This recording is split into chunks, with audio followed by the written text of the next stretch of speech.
Chapter 2 The Law of Club and Fang. Buck's first day on the Daya Beach was like a nightmare. Every hour was filled with shock and surprise. He had suddenly jerked from the heart of civilization and flung into the heart of things primordial.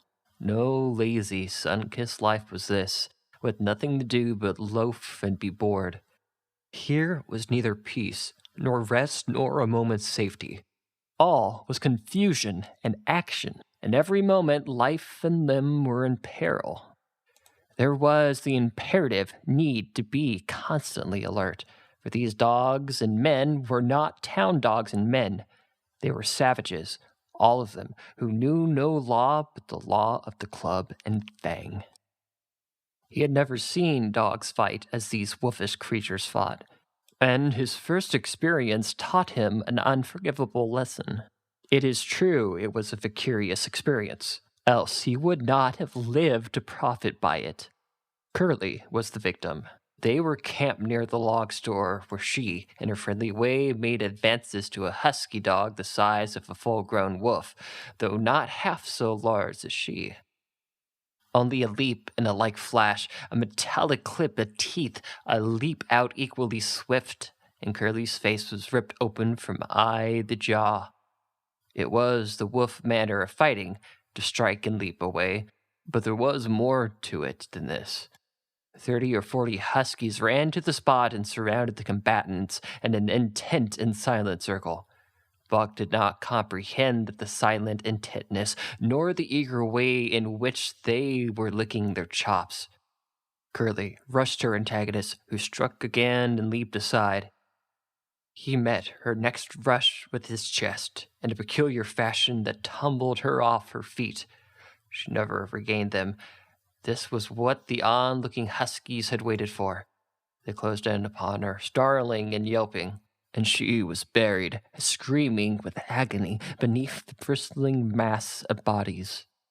So sudden was it, and so unexpected, that Buck was taken aback. He saw Spritz run out of the scarlet tongue in a way he had it laughing, and he saw Francois, swinging his axe, spring into the mess of dogs. 3 men with clubs were helping him to scatter them, and it did not take long. 2 minutes from the time Curly went down, and the last of her assailants were clubbed off. But she lay there limp and lifeless in the bloody, trampled snow, almost literally torn into pieces, the swathed half-breed standing over her, cursing horribly. The scene often came back to Buck to trouble him in his sleep. So that was the way. No fair play. Once down, that was the end of you. Well, he would see to it that he never went down. Spritz ran out on his tongue and laughed again, and from that moment Buck hated him with a bitter and deathless hatred. Before he had recovered from the shock caused by the tragic passing of Curly, he received another shock. Francois fashioned upon him an arrangement of straps and buckles. It was a harness, such as he had seen with the grooms put on the horses at home. But as he had seen horses work, so was he set to work, hauling Francois on a sled to the forest that fringed the valley and returning with a load of firewood. Though his dignity was sorely hurt by thus being made a draught animal, he was too wise to rebel. He buckled down, and with a will did his best, though it was all new and strange. Francois was stern, demanding instant obedience, and by the virtue of his whip receiving instant obedience, while Dave, who was an experienced wheeler, nipped Buck's hind corners whenever he was in error. Spritz was the leader, likewise experienced, and while he could not always get at Buck, he growled sharp reproof now and again, or cunningly threw his weight into the traces to jerk Buck into the way he should go. But Buck learned easily, and under the combined tuition of his 2 mates and Francois, made remarkable progress. Ere they returned to camp, he knew enough to stop at hoe, to go ahead at mush, to swing wide in the bends, and to keep clear of the wheeler when the loaded shed shot downhill at their heels. "'Twere our good dogs," Francis told Perrault. "That Buck, him pull a hair." I teach him quick as anything. By afternoon, Perrault, who was in a hurry to be on the trail with his dispatches, returned with 2 more dogs. Billy and Joe, as he called them, 2 brothers and 2 huskies both. Sons of the one mother though they were as different as night and day. Billy's one fault was his expressive good nature, while Joe's was the very opposite, with a petrol snarl and a malignant eye. Buck received them in comradely fashion. Dave ignored them, while Spritz proceeded to thrash first one and then the other. Billy wagged his tail appeasingly, turned to run when he saw that appeasement was of no avail, and cried still appeasingly when Spritz's sharp teeth scored his flank. But no matter how Spitz circled, Joe whirled around on his heels to face him, mane bristling, ears laid back, lips writhing and snarling, laws clipping together as fast as he could snap, and his eyes diabolically gleaming. The incarceration of belligerent fear. So terrible was his appearance that Spritz was forced to forego disciplining him. But to cover his own discomfiture, he turned upon the inoffensive and wailing Billy and drove him to the confines of the camp. By evening, Perrault secured another dog, an old husky, long and lean and gaunt, with a battle-scarred face and a single eye which flashed a warning of prowess that commanded respect. It was called Solix, which means the angry one. Like Dave, he asked for nothing, gave nothing, expected nothing, and when he marched slowly and deliberately into their midst, even Spritz left him alone. He had one peculiarity which Buck was unlucky enough to discover. He did not like to be approached on his blind side. Of this offense Buck was unwittingly guilty, and the first knowledge he had of this indiscretion was when Solix whirled around him and slashed his shoulder to the bone for 3 inches up and down. Forever after, Buck avoided his blind side, and to the last of the comradeship had no more trouble. His only apparent ambition, like Dave's, was to be left alone, though, as Buck was as afterwards to learn, each of them possessed one other and even more vital ambition. That night, Buck faced the great problem of sleeping. The tent, illuminated by candle, glowed warmly in the mist of the white plain, and when he, as a matter of course, entered it, both Perrault and Francois bombarded him with curses and cooking utensils, until he recovered from his inconsternation and fled ignominiously into the outer cold. A chill wind was blowing that nipped him sharply and bit with a special venom into his wounded shoulder. He lay down on the snow and attempted to sleep, but the frost soon drove him into shivering to his feet. Miserable and disconsolate, he wandered among the many tents, only to find one place was as cold as another. Here and there savage dogs rushed upon him, but he brisked his neck hair and snarled, for he was learning fast, and they let him go on his way unmolested. Finally, an idea came to him. He would return and see how his own teammates were making out. To his astonishment, they had disappeared. Again he wandered through the great camp, looking for them, and again he returned. Were they in the tent? No, that could not be, else he would not have been driven out. Then where could they possibly be?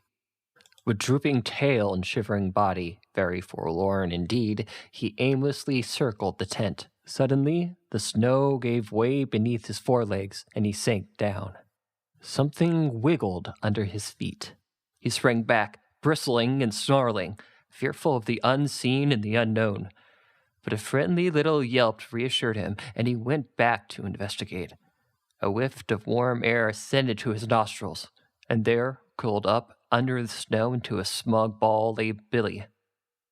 He whined placatingly, squirmed and wiggled to show his goodwill and intention, and even ventured as a bribe for peace to lick Buck's face with his warm, wet tongue. Nor did he open his eyes till rustled by the noises of the waking camp. At first he did not know where he was. It had snowed during the night, and he was completely buried. The snow walls pressed him on every side, and a great surge of fear swept through him. the fear of the wild thing for the trap. It was a token that he was harking back through his own life to the lives of his forebearers, for he was a civilized dog, an unduly civilized dog, and of his own experience knew no trap and could not of himself fear it. The muscles of his whole body contracted spasmodically and distinctively.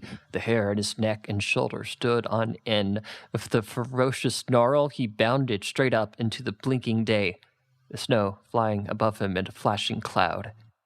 Ere he landed on his feet, he saw the white camp spread out before him, and he knew where he was, and remembered that all had passed from the time he went on a stroll with Manuel to the hole that he had dug for himself the night before. A shout from Francois hailed his appearance. "What'd I say?" the dog driver cried to Perrault.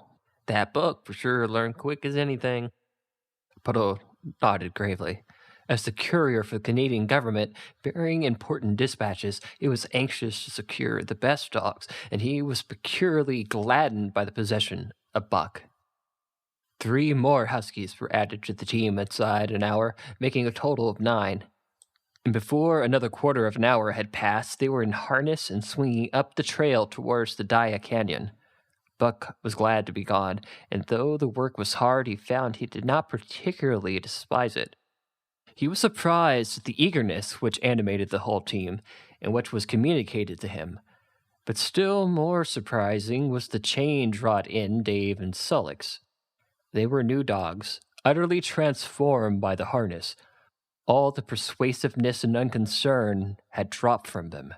They were alert and active, anxious that the work would go well, and fiercely irritable with whatever, by delay or confusion, retarded that work.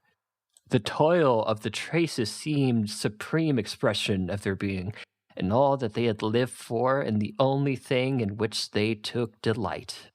Dave was the wheeler or sled dog. Pulling in front of him was Buck.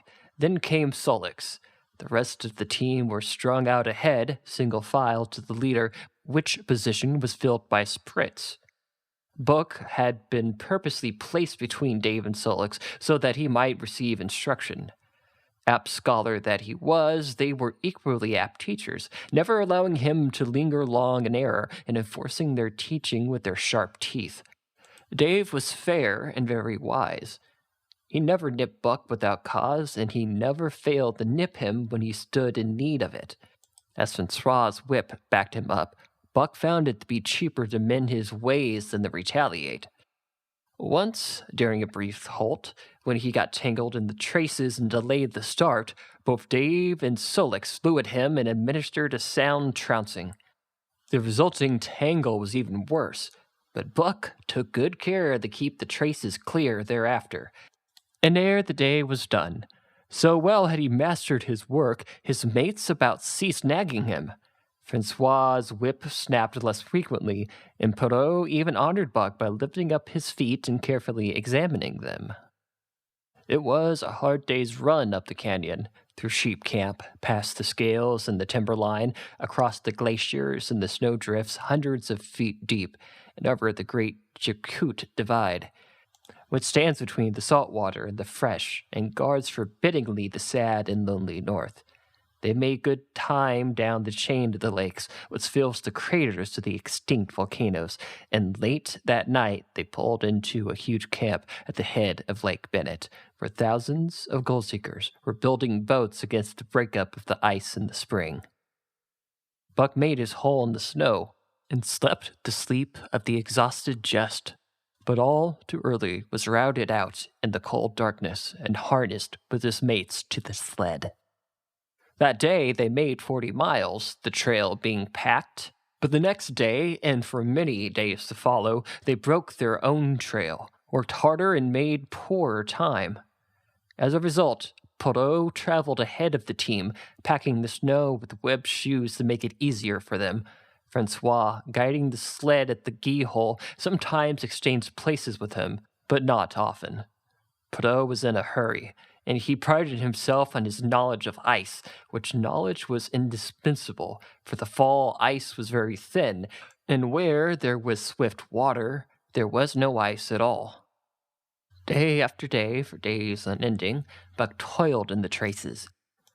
Always, they broke camp in the dark, and the first gray of dawn found them hitting the trail with fresh miles reeled off behind them. And always they pitched camp after dark, eating their bits of fish and crawling to sleep in the snow. Buck was ravenous. The pound and a half of sun-dried salmon, which was his ration for each day, seemed to go nowhere. He never had enough and suffered from perpetual hunger pangs. Yet, the other dog, because they weighed less and were born to the life, received a pound only of the fish and managed to keep in good condition. He swiftly lost the fastidiousness which had characterized his old life. A dainty eater, he found that his mates, finishing first, robbed him of his unfinished ration. There was no defending it. While he was fighting off 2 or 3, it was disappearing down the throats of others. To remedy this, he ate as fast as they, and so greatly did hunger compel him, he was not above taking what did not belong to him. He watched and learned. When he saw Pike, a clever malingerer and thief, slyly steal a slice of bacon when Poto's back was turned, he duplicated the performance the following day, getting away with the whole chunk. A great uproar was raised, but he was unsuspected, while Dub, an awkward blunderer who was always getting caught, was punished for Buck's misdeed. This first theft marked Buck as fit to survive in the hostile Northland environment. It marked his adaptability, his capacity to adjust himself to changing conditions, the lack of which would have meant swift and terrible death. It marked, further, the decay or going to pieces of his moral nature, a vain thing and a handicap in the ruthless struggle for existence.